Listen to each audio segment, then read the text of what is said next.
Hi guys, Tin Spence here again. My love for being in the operating room started when I was a nursing student in Philippines and I got allocated in the operating room theaters. I loved it compared to the wards, which is more routine, like vital signs at this time, medications at this time, making care plans. I like that in theaters there's a lot of different things to see. It's not the same thing over and over again. It's always something different. And I like the unique ambience about it. And the tasks are also different. And I find it fascinating to be able to look inside. I remember the first time, it doesn't seem like it's disgusting because of the drapes. It's almost as if you don't see the person anymore. When I saw someone trying to saw off a foot, that actually made me feel really disgusted because you kind of still see it as a person. With all the drapes, it's different. You just look inside and you focus on the thing, that whatever it is that you have to take out, whatever it is that you have to do.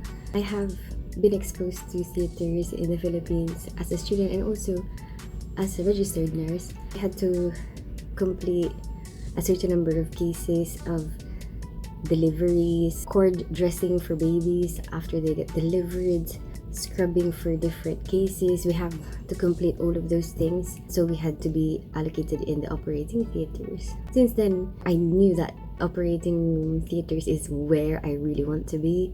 When I started work in hospital, I did get rotated wards and emergency, but I always tried to make my way to operating theaters. Here I am, still in the operating theaters. I absolutely love it here. There's a lot of differences between our practice in Philippines and our practice here.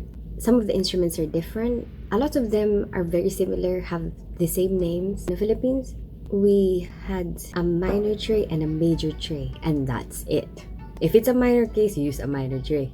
If it's a major case, you use a major tray. In the UK, trays are so specialized. There's actually a hemiarthroplasty tray, cholecystectomy tray, very specific to that particular case that you're doing. The instruments are based on what you actually need. The Filipino version is easier to remember. I think it's better to have a specialized tray for that particular procedure. Alice is the same, mosquito is the same, but the retractor, Langenbeck, I've never heard of that before I came here. It is called Army Navy, but the Army Navy is a double-ended retractor. The mosquito, I've always known it as mosquito, but here it is commonly called as clip. At first I didn't know that. I was like, oh, what is she talking about? Clip, I want a clip. What a clip? The bug clip?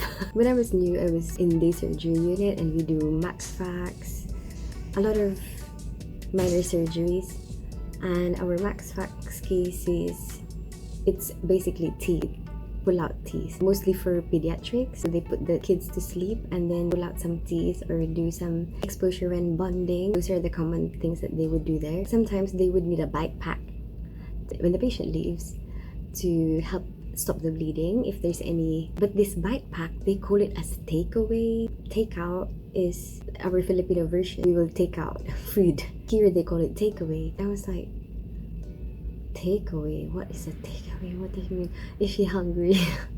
Why is she asking me for takeaway? Oh my goodness. And imagine, there's also an instrument called McDonald's.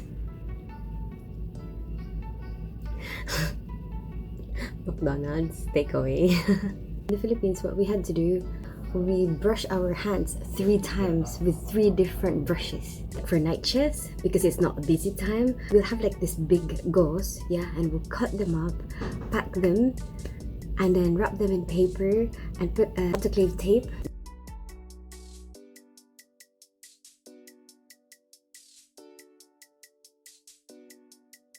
When this tape turns, we would know that it was done in the right temperature and it's ready. It is sterile. We'll have a big bag of cotton wool, and then we would be making cotton balls and then packing them in these little papers.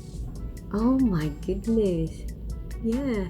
When we're about to autoclave, the instruments that we use, we put all of these things together and autoclave them all at the same time so that you're not wasting money. After the list is finished, we have to put on a UV light to sterilize the whole place. You have to make sure you're not in the room while that thing is on. In here, they have a filter system, so apparently the air is being filtered. It was customary that the surgeon will buy everyone lunch. We'll have like takeaway or takeout, Jollibee, McDonald's, pizza, whatever. Like every case, there's a place in the operating theaters where you can eat, so that's where we did it. After the case, we will all sit down and eat. I will do my, oh yeah, I used to do my documentation by hand. You write everything. And here, documentation is all through computer. You just tick things. This part is for dressings. This part is for counts. It's already got a format. We have an electronic signature allocated to us. It will show who signed. After we finish the case, we're gonna have to wash every single one of those instruments, and then we have to pack it and then put it in the autoclave. Here, somebody else washes the instruments. That's so much better. I don't have to wash it. We just pack it and then send it. We have a sterile services department, is what it's called. They do all the cleaning for us, and then it comes back to us already clean. That is more efficient. It's so hard, to get all that blood off. And use a scrub brush that you used for washing your hands. I was practicing in the Philippines. It was a midwife. That is a circulator. We don't have HCAs.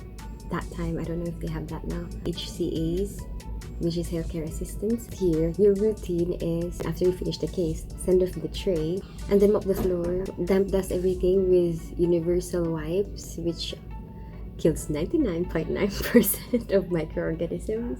Sometimes surgeons will get you some pizza or something, but it's not like they got money. So in the Philippines, the surgeons will do that because every time they do a procedure, they get a lot of money out of it. A small percentage to the hospital, probably 25% to the anesthetist, and probably 70% to the surgeon. Obviously here, they're just being nice when they do that. I hope you liked this video. Give it a thumbs up if you like it, share it with your friends, and subscribe to my channel. I'm an Enjoy without a name. Don't fall in love.